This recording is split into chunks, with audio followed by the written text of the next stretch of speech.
Grizzle কবুতরের ডিম পাড়ার পর 21 দিন তা দিয়েছে। মহান আল্লাহ পাকের কুদরত। 21 দিন পর ডিম থেকে কিভাবে বাচ্চা বের হয় তা আজ আপনারা সরাসরি দেখুন। পাশে যে ডিমটি রয়েছে ওই ডিমটিও কিন্তু চটে গেছে। ওই ডিম থেকে এখনই বাচ্চা বের হবে, সেটাও আপনারা সঙ্গে থাকুন, দেখতে পাবেন সরাসরি। ও কিভাবে দেখেন বাচ্চাটা নড়াচড়া করতেছে এবং শ্বাস প্রশ্বাস নিচ্ছে। মহান রবের কি কুদরত। পাশের ডিমটা থেকে কিন্তু এক্ষুনি বাচ্চা বের হবে, তাই ভিডিওটি পুরো দেখুন এবং সঙ্গে থাকুন। ডিম দেখে বিশ্বাস হচ্ছে না তো, সঙ্গে থাকুন, এক্ষুনি দেখাবো। দেখি হাত দিয়ে একটু এই ডিমটার কি অবস্থা। এই এক্ষুনি হাত দেব, এইটা নড়াচড়া করতেছে, একটু হাত দিয়ে দেখি, আপনাদেরকেও দেখাচ্ছি। এই তো ডিমটা চটে গেছে, মুখটা একটু ফাঁকা করে দিতে হবে।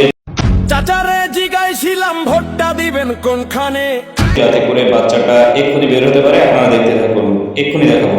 চাচিয়ে ডাক দিয়া কয় ধানের শীষের মাঝখানে।